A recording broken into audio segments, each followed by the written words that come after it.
Hello hi good evening. कैसे हैं दोस्तों? आशा करते हैं आप सब लोग ठीक होंगे। मैं वंदना वर्मा आप सभी का स्वागत करती हूँ। आज का जो हमारा टॉपिक है वो सीटेट ईवीएस सीटेट सीडीपी का है। जो टॉपिक का नाम क्या है? अधिगम अक्षमता, जिसे अधिगम विकार या अधिगम विचलन के नाम से भी जानते हैं। तो जो ये हमारा टॉपिक है अधिगम क्षमता, ये जितने भी टीचिंग एग्ज़ाम्स होते हैं सभी के लिए बहुत ही ज़्यादा महत्वपूर्ण है। क्यों महत्वपूर्ण है? क्योंकि यहाँ से क्वेश्चन हमारे एग्ज़ाम में हमेशा बनते हैं, चाहे वो बिहार टेट हो, सुपर टेट हो, या यूपी टेट हो, सी टेट हो, या DSSB का एग्ज़ाम हो। तो जितने भी हमारे टीचिंग एग्ज़ाम्स होते हैं सभी में यहाँ से क्वेश्चन ज़रूर बनता है। तो इसीलिए जो ये हमारा टॉपिक है बहुत ही ज़्यादा महत्वपूर्ण है, ठीक। और यहाँ से मान लीजिए कि कम से कम 2 नंबर या 3 नंबर के मतलब जो क्वेश्चन है ज़रूर बनते हैं हमारे एग्ज़ाम में, क्योंकि पेडागोजी में भी यहाँ से क्वेश्चन बनते हैं और जो सीधे क्वेश्चन पूछ लिए जाते हैं, जैसे डिसलेक्सिया जो है वो किससे संबंधित है, या डिस्ग्राफिया किससे संबंधित, इस प्रकार भी पूछा जाता है। और पेडागोजी वाले जो क्वेश्चन तो उस वो वाला भी पूछा जाता है। तो चलिए हम लोग शुरू करते हैं अपना वीडियो। तो अब सबसे पहले हम लोग जानते हैं कि अधिगम अक्षमता जो होता है ये कहते किसे हैं, किस मतलब पहचान हम कैसे करेंगे कि बच्चा जो है वो लर्निंग डिसेबल है, ठीक। तो सबसे पहले हम अगर अधिगम अक्षमता की बात करें कि अधिगम अक्षमता जो होता है क्या होता है, तो जब बच्चे को पढ़ने लिखने में और बोलने में अपनी बात रखने में कठिनाई होती है, या उसे कठिनाई का अनुभव होता है, तो उसे ही क्या कहते हैं? अधिगम अक्षमता कहते हैं। और ये किसके कारण होता है? तो ये इसके वातावरण भी इसमें शामिल हो सकता है। इसके कारण अधिगम अक्षमता के कारण में वातावरण, वंशानुक्रम, जो हमारी नर्वस सिस्टम है उसके विकार के कारण, या गर्भ से मतलब जन्म से पूर्व जो माता होती हैं वो मादक पदार्थों का सेवन करती हैं, या कोई बैक्टीरियल इन्फेक्शन की वजह से भी हमारा जो तंत्रिका तंत्र होता है उसमें विकार आ जाता है। उससे भी क्या होता है? बच्चे में अधिगम क्षमता पाई जाती है, मतलब देखी जाती है, ठीक। तो ये हमारे हो गई अधिगम क्षमता के बारे में। हमने कुछ जाना कि अधिगम क्षमता कहते किसे हैं, किसके कारण होता है। अब हम बात करते हैं कि जो अधिगम अक्षमता शब्द है वो किसने दिया। तो 1963 में एक मनोवैज्ञानिक थे जिनका नाम था सैमुअल क्रिक। इन्होंने अधिगम अक्षमता शब्द कब दिया? तो 1963 में अधिगम क्षमता शब्द दिया। और अमेरिका में 1994 में एक बैठक हुई थी। कहाँ पर हुई थी? तो संयुक्त संसदीय समिति हुई। उसमें इसकी परिभाषा देते हुए कहा गया है कि जो हमारी तंत्रिका तंत्र होती है उसमें विकार की वजह से, मतलब जो उसमें विकार आ जाता है तो वो लिखने, पढ़ने, सुनने, भाषा और गणितीय विकारों को व्यक्त करता है। जो हमारी तंत्रिका तंत्र होती है जब उसमें विकार आ जाता है तो वही क्या व्यक्त करती है? लिखना, पढ़ना, इन सब में जो कठिनाई होती बच्चे को वही विकार ये व्यक्त करता है, ठीक। आगे बढ़ते हैं हम लोग। अधिगम अक्षमता जो होती है वो अस्थाई होती है। क्यों अस्थाई होती है? मतलब अधिगम अक्षमता जो होती है अस्थाई होती है। उसमें हम लोग मतलब सुधार करके बच्चों को अगर उनका उपचार करें हम, जैसे अगर हम लोग अधिगम अक्षमता का उपचार करें तो उसमें कमी ला सकते हैं, लेकिन अधिगम अक्षमता को पूर्ण रूप से खत्म नहीं किया जा सकता। और ये आंतरिक होती, मतलब ये हमारी जो नर्वस सिस्टम होती है उसमें विकार आ जाता है, उसी के कारण ये सब होता है। तो उसमें हम लोग थोड़ा बहुत सुधार ला सकते हैं, लेकिन उससे ख़त्म नहीं कर सकते कि मतलब बच्चा जो लर्निंग डिसेबल से मतलब परेशान है या ग्रसित है तो उसे एकदम से हम सुधार लें कि सामान्य बच्चा हो जाए, उस प्रकार हम नहीं कर सकते। हाँ, थोड़ा बहुत सुधार ला सकते हैं, ठीक। अगर हम कारण की बात करें तो हम पहले कर ले फिर दोबारा देख लेते हैं। इससे इन्वायरमेंट भी है, हेरिडिटी भी है, और जन्म से पूर्व अगर माता मादक पदार्थों का सेवन करती है या कोई बैक्टीरियल, वायरल कोई भी इन्फेक्शन वगैरह हो गया गर्भ में ही, मानसिक दोष है, या हम मानसिक दोष में हमारा नर्वस सिस्टम जो होता है उसमें कुछ विकार आ गया है, तो ये हमारे जो अधिगम अक्षमता होती है इन्हीं सब कारणों से होती है, ठीक। अगर हम लक्षण देखें तो क्या होता है कि बच्चा जो लर्निंग डिसेबल होता है, मतलब अधिगम जिस बच्चे में अधिगम अक्षमता होती है किस प्रकार का बच्चा होता है? वो बिना सोचे समझे कार्य करता है। कोई भी कार्य करेगा तो उसके बारे में कुछ नहीं सोचता कि हाँ मैं ये कार्य कर रहा है तो इसका परिणाम क्या होगा, या मुझे किस प्रकार करना चाहिए, ये सब बच्चा कुछ नहीं सोच पाता है। और जो उसका आचरण होता है वो सामान्य बच्चों से भिन्न होता है। मतलब जैसे आचरण करना चाहिए, दूसरों के साथ व्यवहार करना चाहिए, उस प्रकार उसका व्यवहार नहीं होता है। वो जो निर्णयात्मक क्षमता का अभाव, मतलब कोई भी निर्णय लेने में वो सक्षम नहीं होता है। स्वयं के प्रति लापरवाही, जो लर्निंग डिसेबल बालक होता है, अधिगम अक्षमता जिस बच्चे में पाई जाती है वो स्वयं के प्रति क्या होता है, बहुत ही लापरवाह होता है। किस प्रकार लापरवाह, तो मतलब हम कैसे जानेंगे कि हाँ ये बच्चा लापरवाह, तो आप देखेंगे उसके जो कपड़े होंगे वो गंदा ऐसे पहने रहेगा, उससे अगर मम्मी ना बदलें या ना साफ़ करें तो उसे कोई मतलब नहीं, वैसे पहने रहेगा, उसे फ़र्क भी नहीं पड़ेगा मेरा कपड़ा गंदा है या मेरा चेहरा गंदा है, मेरे बाल गंदे, कुछ नहीं, कोई मतलब नहीं है, इन सब से ध्यान नहीं देता है। स्वयं के प्रति लापरवाही में हमने देखा लक्ष्य से आसानी से विचलित हो जाना। मान लीजिए उसे मतलब थोड़ा बहुत सुधार किया गया या कुछ भी, मान लीजिए मतलब उसने, मान लीजिए कि किसी ने उसको कोई लक्ष्य दिया तो क्या करेगा कुछ टाइम के लिए, तो वो अपने लक्ष्य की तरफ थोड़ा बहुत बढ़ेगा, उसके बाद में फिर क्या होगा, वो उस विचलित हो जाएगा, मतलब वहाँ से भटक जाएगा। आगे बढ़ते हैं हम लोग। सामान्य ध्वनियों एवं दृश्यों के प्रति आकर्षण। सामान्य ध्वनियों एवं दृश्यों के प्रति आकर्षण। भावनात्मक अस्थिरता, मतलब उसके भाव जो होते हैं किसी एक चीज़ पे स्थिर नहीं होते कि हाँ यहाँ मतलब यही चीज़ होता है, मतलब उसके भाव जो होते हैं इधर उधर भागते रहते हैं। एकाग्रता उसके मन में नहीं होती। कार्य करने की मंद गति, कोई भी कार्य करता है बच्चा तो बहुत धीरे धीरे गति से करेगा।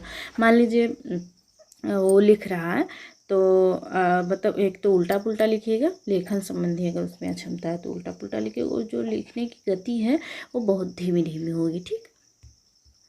सामान्य से ज़्यादा सक्रियता, मतलब जो सामान्य बच्चे होते हैं वो उनसे ज़्यादा एक्टिव रहेगा। ठीक, मतलब दुष्टता करने में और मतलब ऐसे ऐसे कार्य जो मतलब नॉर्मल, मतलब वही अभी जो हम यहाँ देखें ना व्यवहार के उपयुक्त आचरण नहीं करता, तो वही सब ठीक इसमें भी आ जाएगा। स्मरण शक्ति का कमज़ोर होना या कम होना, जो सामान्य बच्चे होते हैं उनकी स्मृति में और इनकी स्मृति में बहुत ज़्यादा फर्क होता है। इनकी जो स्मृति होती है बहुत ज़्यादा कम होती है, सामान्य बच्चों की समान रहती है। मतलब अगर कोई चीज़ सामान्य बच्चा है तो अगर पढ़ लिया, एक बार पढ़े तो उसे एक दो दिन याद है, अगर रिवीजन नहीं किए तो वो भी भूल जाएंगे। ठीक, अब हम लोग बात करेंगे सबसे पहले अधिगम अक्षमता जो है इसका वर्गीकरण। तो ब्रिटिश कोलंबिया एवं ब्रिटेन की शिक्षा मंत्रालय द्वारा एक पुस्तक प्रकाशित की गई थी। ये पुस्तक के नाम, अगर बहुत ज़्यादा डीप में जाएगा तो पूछ सकता है, वैसे कभी पूछा नहीं गया है इस पुस्तक का नाम। उसमें अधिगम अक्षमता का वर्गीकरण किया गया है। ठीक तो हम पुस्तक की नाम देखते हैं कि कौन सी पुस्तक है। तो उस पुस्तक का नाम है supporting students with learning disability, a guide for teachers. नाम क्या है? Supporting students with learning disability, a guide for teachers में अधिगम अक्षमता का वर्गीकरण किया गया। यह है पुस्तक की नाम और किसके द्वारा प्रकाशित किया गया था? ब्रिटिश कोलंबिया एवं ब्रिटेन के शिक्षा मंत्रालय द्वारा इस पुस्तक का प्रकाशन किया गया।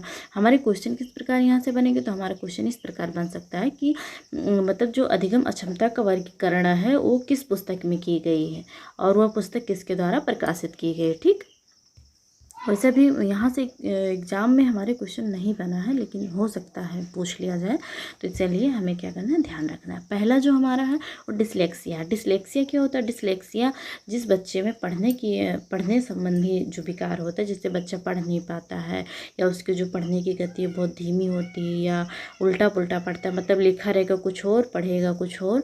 जैसे लिखा है वाच, ठीक, क्या लिखा है? लिखा है, लेकिन वो क्या पढ़ेगा? सो पढ़ेगा। ठीक, लिखा है टॉप, तो क्या पढ़ेगा? पॉट। ठीक, तो ये है पढ़ने की अक्षमता। ठीक, पढ़ने संबंधी विकार। लक्षण क्या देखें हम? लक्षण क्या क्या बताया गया? तो पढ़ने की जो गति होगी बच्चे की वो धीमी होगी, जो उसका उच्चारण होगा क्या होगा? अशुद्ध होगा। जैसे अभी मैंने बताया, सा का वाज पढ़ेगा, वाज का सा पढ़ेगा। पढ़ने के बाद उसका अर्थ नहीं समझ पाता है बच्चा। ये क्या है? इसके लक्षण है। पढ़ने के बाद अच्छे, मतलब बहुत सारे लक्षण हैं, लेकिन क्या है कि मैंने उसमें थोड़ा बहुत मोटा मोटा बता रहे हैं कि क्योंकि फर्स्ट डिवीज़न हमारे एग्ज़ाम्स जो हैं बहुत ही नज़दीक आ चुका है, और जहाँ से भी आप पढ़े होंगे तो प्रैक्टिस सेट भी आप लोग लगाते रहें, और फर्स्ट रिवीजन के तौर पर ये वीडियो देख सकते हैं आप लोग जब फर्स्ट रिवीजन करना हो कि हाँ। और जब आप लोग रिवीजन करें तो मेरे बताने से पहले आप मेरे, ये तो है नहीं कि लाइव क्लास चल रही, रिकॉर्डिंग क्लास है, तो वीडियो पॉज करके आप लोग, जैसे अभी डिसलेक्सिया है, ठीक, डिसलेक्सिया, तो इसके बारे में जो भी आपको नॉलेज हो उससे पहले आप एक कोड वर्ड में लिखते चले जाएँ नोट्स, मतलब नोट्स नहीं बनाना है, एक रफ कॉपी ले लीजिए, उसमें थोड़ा थोड़ा मतलब लिखते रहिए। तो इससे क्या होगा कि जो आपका इस डिसलेक्सिया से संबंधित जितने भी क्वेश्चन होंगे, आप मतलब डिसलेक्सिया जो टॉपिक है ये आपके दिमाग में इतना अच्छे से सेट हो जाएगी कि यहाँ से कुछ भी कहीं से भी घुमा फिरा के क्वेश्चन पूछ ले, आप लोग उसे तुरंत पकड़ लेंगे कि हाँ ये उस टॉपिक का क्वेश्चन है और वहाँ से संबंधित है। ठीक, तो आप लोग क्या करेंगे, एक रफ और पेन लेकर बैठे, जो भी टॉपिक आए मुझसे मेरे बताने से पहले आप लोग क्या करें, कोड में ऐसे एक एक बिंदी करके लिख लिया करें, जिससे क्या होगी आप लोगों का अच्छा रिवीजन हो जाएगा और जो क्वेश्चन बनता है बनने का तरीका भी आप लोग समझ जाएंगे। और ज़्यादा से ज़्यादा प्रैक्टिस लगाएं और क्या करें, और मतलब लिख कर भी देखा करें। ठीक, कारण क्या होता है डिसलेक्सिया से, तो डिसलेक्सिया के अगर कारण देखें तो बुद्धि में कमी, मानसिक रोग, ज्ञानेंद्रियों में विकार। ठीक, अगर हम उपचार की बात करें तो इसके उपचार जो होता है वो असंभव है। मैंने पहले ही बताया कि कोई भी बालक में विकार हो, लर्निंग अक्षमता हो, तो उसे हम लोग क्या करते हैं कि उसे मतलब एकदम उसे ख़त्म करना असंभव। हाँ, थोड़ा बहुत सुधार कर सकते हैं उसमें, हम उसके जो लर्निंग डिसेबिलिटी है उससे कम कर सकते हैं, लेकिन क्या है ख़त्म नहीं कर सकते हैं।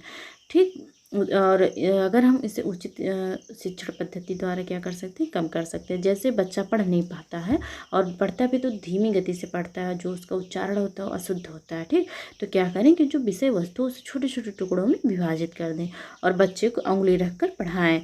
उसे कहें कि आप उंगली रख कर पढ़ें, जिससे क्या होगा आप गलत नहीं करेंगे।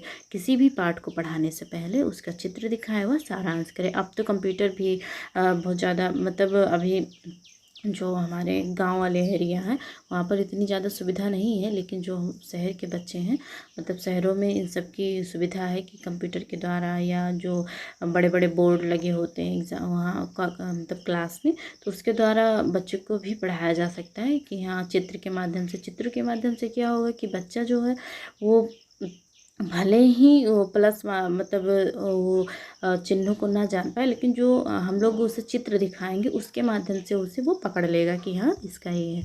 अब हम लोग बात करते हैं कि डिस्ग्राफिया। एक मिनट, डिसलेक्सिया इसमें थोड़ा सा और मुझे बताना था, याद आ गया तो बताया दे रहे हैं। डिसलेक्सिया जो शब्द है, सबसे पहले हम ये जानते हैं कि डिसलेक्सिया शब्द जो है ये किन शब्दों से मिलकर, तो डिसलेक्सिया जो शब्द है 2 शब्दों से मिलकर बना है, डस प्लस लेक्सिया। क्या शब्द है, डस प्लस लेक्सिया।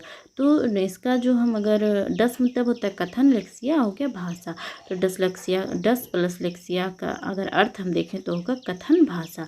जर्मन के एक नेत्र रोग विशेषज्ञ थे जिनका नाम था रुडोल्फ वर्निंग। इन्होंने ही इन दोनों शब्दों को मतलब खोजा था, किन शब्दों को, डस और लेक्सिया को। ठीक, इसे अंधता भी कहा जाता है, इस शब्द को जो डस प्लस लेक्सिया, इसे अंधता भी कहा जाता है।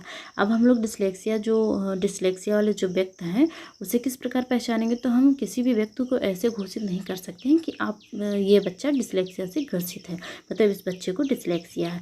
इसके लिए भी एक अमेरिका के वैज्ञानिक थे, मतलब फिजिशियन थे, उनका नाम था एलेना बोर्डर था। इन्होंने 1973 में एक टेस्ट दिया। उन्होंने कहा इसके थ्रू हम क्या कर सकते हैं, डिसलेक्सिया वाले बच्चों को मतलब पहचान सकते हैं। उस टेस्ट का नाम था board test of reading spelling pattern. क्या नाम था, board test of reading spelling pattern. मतलब कि बच्चे को स्पेलिंग के माध्यम से हम लोग क्या कर सकते हैं, स्पेलिंग मतलब पढ़ने के लिए दें तो जो बच्चा पढ़ ले जाएगा वो सामान्य है, जो बच्चा नहीं पढ़ पा रहा, उसे पढ़ने में दिक्कत हो रही है, वो क्या होगा, वो लर्निंग डिसेबल माना जाएगा। ठीक, तो ये भी हमें याद रखना, मैंने इसमें शामिल नहीं किया था मैंने सोचा इसको ऐसे बता देते हैं। अगर आप लोग ध्यान से पढ़ेंगे तो ये भी आप खुद से भी लिख सकते हो जो मैं बोल रही हूँ, अगर पढ़ना चाहें तो। मतलब पढ़ना तो हर कोई चाहता है, ऐसी बात नहीं, क्योंकि एग्ज़ाम सर पे है। मतलब इसमें पूछा तो अभी नहीं गया है, इसीलिए मैंने नहीं इसमें लिखा, मैंने सोचा केवल समझा दूँगी आप लोगों को। तो डिसलेक्सिया किन शब्दों से मिलकर बना है, तो डस प्लस लेक्सिया, इसका अर्थ क्या है, कथन भाषा। और ये दोनों शब्द किसने दिया था, तो एक जर्मन के नेत्र रोग विशेषज्ञ थे जिनका नाम था रोडोल्फ वर्लिंग। उन्होंने ये शब्द दिया और इस शब्द का उन्होंने किससे संबंध बताया, नेत्र संबंधी नेत्र रोग विशेषज्ञ थे, तो उन्होंने अंधता भी इस शब्द को कहा। ठीक, और अगर हम पहचान की बात करें तो 1973 में अमेरिकन के एक फिजिशियन मतलब फिजिशियन थे, जिनका नाम था एलेना बोर्डर। इन्होंने एक टेस्ट तैयार किया या परीक्षण का विकास किया, जिसके माध्यम से हम क्या कर सकते थे, डिस्लेक्सिया से ग्रसित व्यक्ति को, बालक को पहचान सकते थे। और उस टेस्ट का नाम क्या था, तो board test of reading spelling pattern. Test का क्या नाम था, test of board test of reading spelling pattern उस टेस्ट का नाम था। ठीक, तो चलिए हम लोग आगे बढ़ते हैं। आशा करते हैं आप लोगों को समझ में आया होगा। अब हम लोग बात करेंगे डिस्ग्राफिया की। ठीक, तो हमारा लग रहा है हमारा जो वीडियो है काफ़ी लंबी हो जाएगी। काफ़ी लंबी नहीं करेंगे क्योंकि उतना टाइम नहीं है आप लोगों के पास, तो थोड़ा थोड़ा करके पढ़ेंगे तो उससे हमें अच्छे से याद भी हो जाएगा और हमारा जो मतलब रिवीजन वो भी अच्छे से हो जाएगा। क्योंकि आप लोग बड़ी वीडियो देखते सोचते हैं इतना टाइम कौन पढ़े, इसीलिए छोटी वीडियो में ही हम कवर कर लेंगे। इसको पूरा नहीं देखते, जितना हो पाएगा उतना करेंगे, क्योंकि 20 से 25 मिनट की केवल रहेगी। इससे आगे अगर छूट रहा है तो हम अगली वीडियो में पढ़ेंगे। ठीक, अगर हम बात करते हैं डिस्ग्राफिया। डिस्ग्राफिया जो है लेखन संबंधी विकार है। अगर हम लोग याद कैसे करें कि ये डिस्ग्राफिया, तो ग्राफ हम किसी पेपर पर ही तो कोई ग्राफ वगैरह बनाते तो लिखते तो ही हैं, तो हम कैसे याद करेंगे, ग्राफ, और ग्राफ पर हम क्या करेंगे, लिखेंगे। मतलब लेखन संबंधी, इसलिए ग्राफ है तो लिखना है। ठीक, कैसे याद रखेंगे, ग्राफ है तो लिखना है, मतलब डिस्ग्राफिया लेखन संबंधी विकार है। इसके जो लक्षण कौन से होते हैं, अगर हम लक्षण की बात करें कि जो हम कैसे पहचानेंगे कि बच्चा जो है ये डिस्ग्राफिया इस बच्चे को है, तो बच्चा जो होगा जब लिखेगा तो उसके जो अक्षर होंगे वो छोटा बड़ा लिखता है। जैसे अभी इसमें देखिए बच्चे ने क्या किया, आ छोटा लिखा और रा, सॉरी आ बड़ा लिखा और रा भी, लेकिन गा क्या किया, छोटा कर दिया। कमल में का और माँ एक तरह है और ला और माँ इसने छोटा कर दिया। अभी ये देखिए, ये जो बाएं व दाएं लिखने वाला होता है उसमें भी केवल बाएं बाएं ही लिखे जा रहा है। पेंसिल जो पकड़ता है, पेंसिल या पेन पकड़ता है, उसका जो पकड़ने का तरीका है वो भी गलत हो सकता है। शब्दों का लोप कर देगा। जैसे प्रयागराज लिखना है तो प्रयाग में गा गायब कर देगा, या भोपाल में भा लिखा पा गायब कर दिया। ठीक, तो ये लिखने संबंधी दोष हो गए।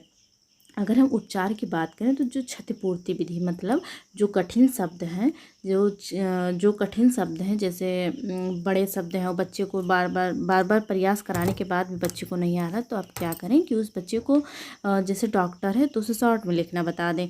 डॉक्टर को केवल कैसे लिख दें, जो डॉक्टर शब्द है उसको ऐसे लिख के बता दें कि आप ऐसे लिख दो। राजस्थान को आप ऐसे बता सकते हैं कि आप ऐसे लिख दो, तो वही कहलाता क्षतिपूर्ति या शब्दों का लोप कर देना।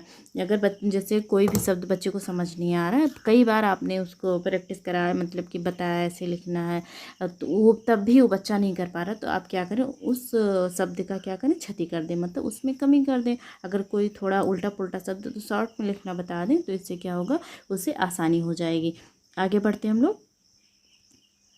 अगला जो हमारा है, उपचार कैसे करें हम बच्चे की, तो बच्चे को जो समस्या है, सबसे पहले उपचारात्मक शिक्षण की अगर हम बात करें तो सब बच्चे को सबसे पहले हम क्या करेंगे, समस्या का पता लगाएंगे कि हाँ बच्चा जो है वो लिख क्यों नहीं पा रहा है। मतलब जो बच्चा लिख रहा है लिख क्यों नहीं पा रहा है, वो अक्षर पहचान पा रहा है कि नहीं पहचान पा रहा है, वो अक्षर जो मतलब बनाया जिस प्रकार जाता है उससे मतलब उसे बनाना ही नहीं आता। अगर पहचान नहीं पाएगा तो बनाएगा कैसे। तो इसी प्रकार सबसे पहले हम क्या करेंगे, उसकी जो समस्या है लिखने से संबंधित उसकी पहचान करेंगे, उसके बाद में क्या करेंगे, उपचार करेंगे। तो ये हमारा क्या हो गया, उपचारात्मक शिक्षा। ठीक, अब हम बात करते हैं अपगणन या गणितीय संबंधी विकार। ठीक, तो जिसे हम क्या कहते हैं, कैलकुलिया, डिसकैलकुलिया। तो कैलकुलेट करते हैं ना जब हम लोग क्या करते हैं, सॉल्व करते हैं मैथ वगैरह, तो कैलकुलेट जो हम मतलब हमारी गिनती वगैरह होती है, जोड़ घटाव ये सब होता है, तो कैलकुलेट ही तो करते हैं, उसमें कैलकुलेट का प्रयोग करते हैं। तो ऐसे कैलकुलेट से हम क्या करेंगे, कैलकुलिया याद रखेंगे कि कैलकुलेट मैथ में करते हैं। कोई चीज़ हमें जोड़ना घटाना हो तो क्या करते हैं, कैलकुलेटर की मदद से हम लोग कैलकुलेट करते हैं। तो कैलकुलिया और कैलकुलेट तो गणित से संबंधित है। अब हम लोग बात करते हैं कि लक्षण क्या क्या है इसके। तो बालक जो होता है पर्याप्त प्रयास करने के बाद समान गणितीय प्रक्रियाओं को नहीं सीख पाता है। अंकों को शब्दों में तथा शब्दों को अंकों में बदलने लिखते समय उसे क्या होती कठिनाई महसूस होती है, सामान्य गणितीय चिन्हों को नहीं पहचान पाता। जैसे आपने उसे जोड़ दिया तो क्या करेगा, जब ये पहचान ही नहीं पा रहा है कि किस प्रकार का चिन्ह, तो क्या करेगा, कहीं जोड़ देगा तो कहीं घटा देगा, कहीं कुछ कर देगा। तो यही है, उसे चिन्ह जो होते हैं उसे समझ नहीं पाता। अब उपचार हम किस प्रकार करेंगे, तो 4 खाने वाली कापी का प्रयोग करें। 4 खाने वाली किस प्रकार, जिसमें 4 लाइन होती। अब इसमें उसे लिखना बताएं ऐसे, ठीक, जैसे हम 4 लिखना तो ऐसे लिखें। अब हमें 3 लिखना है तो ऐसे लिखें, और प्लस माइनस करना तो भी ऐसे बताएं, ठीक। तो इस प्रकार उससे थोड़ा मदद मिल जाएगा। और जो मतलब अगर हम लोग कलर करके भी उसे कर सकते हैं, जैसे प्लस का जो निशान है उसे ब्लैक में कर देंगे, रेड में कर दिए हैं, और जो माइनस का है, सॉरी तो मिट जा रहा है, चलिए कोई बात नहीं, येलो में कर दिए, और इसको ग्रीन कर देंगे, ठीक, प्लस को ग्रीन कर दिए, और जो हमारा मल्टीप्लाई का है इसको, मतलब जो चिन्ह जितने भी हैं उन्हें हम अगर रंगों के द्वारा बताएं तो बच्चा ये तो नहीं याद कर रख पाएगा कि हाँ ये किसको मतलब किस प्रकार क्या है, लेकिन जो कलर के माध्यम से वो क्या करेगा, चिन्हों को याद रख पाएगा कि हाँ इस प्रकार का अगर चिन्ह है तो वो प्लस का है, ठीक। गणितीय विषयों को खेल केंद्रित बनाना चाहिए। गणितीय विषयों को, जैसे बच्चे को गिनती नहीं आ रही है, ठीक, बच्चे को अगर गिनती समझ में नहीं आ रही तो क्या करें, आप बच्चे से कहें कि आप जाना घर से कंचे ले आना। कंचे, गोली तो आप लोग जानते होंगे जो कांच की बनी होती है, बच्चे खेलते हैं, तो आप लोग जानते होंगे, या नहीं मिल रहे हैं तो मटर के दाने हो गए या कुछ भी, मान लीजिए आप ही ले आइए या बच्चे को बोल दीजिए वो अपने घर से ले आएगा। उसे क्या करें, उसे ही काउंट करना बताएं, उससे खेलें बच्चे को। जैसे ग्रुप बना दें बच्चों का, उसमें अगर 100 है लेकर आया बच्चा तो 10 बच्चों को ले लें, उसमें 10 बच्चों को दे दें, 10 बच्चों को 10 गोली दे दीजिए। उसी में से काउंट करना सिखाइए और माइनस करना सिखाइए। इसी प्रकार हम क्या करेंगे, बच्चों को सिखा सकते हैं खेल के माध्यम से। तो आज की जो हमारी वीडियो थी यहीं तक रहेगी, और इसके आगे हम लोग अगली वीडियो में बात करेंगे। आशा करती हूँ आप लोगों को समझ में आया होगा। और मतलब आज के हमेशा समझाने का प्रयास करती हूँ और चाहती हूँ आप लोगों को बहुत ही ज़्यादा फ़ायदा हो इस वीडियो से। तो अगर अच्छा लगा हो तो कमेंट करके बताइएगा कि हमारी जो वीडियो आज की थी वो आपको कैसी लगी। पहली बार अगर चैनल पर आए तो चैनल को सब्सक्राइब कर लीजिए, लाइक करिए, शेयर करिए, कमेंट करिए। और कमेंट तो आप लोग ज़रूर ही कर दीजिए, शेयर करें ना करें लेकिन कमेंट करके मुझे ज़रूर बताएं कि हमारा जो समझाने का तरीका है वो कैसा है और आप लोगों को कैसा लगा। क्योंकि कोई बताता नहीं है, मतलब जब आप लोग कुछ फीडबैक दें उसी आधार पर हम काम करेंगे ना, कि आप लोगों को कैसा लग रहा है, समझ में आ रहा है कि नहीं आ रहा है। अब हम तो अपनी तरफ से पूरी कोशिश कर रहे हैं कि आप लोगों को समझ में आए, लेकिन हो सकता है कि आप लोगों को ना समझ में आ रहा हो, या जो मेरे समझाने का तरीका है वो नहीं समझ में आ रहा हो आप लोगों को। तो इसलिए आप लोग कमेंट ज़रूर किया करें कि हाँ आप लोगों को कैसी लग रही वीडियो, आप लोगों को फ़ायदा मिल रहा है मेरी वीडियो से कि नहीं मिल रहा है, ठीक। तो चलिए, हमारी जो वीडियो थी यहीं तक थी। अब हम मिलते हैं अगली वीडियो में। धन्यवाद, बाय बाय।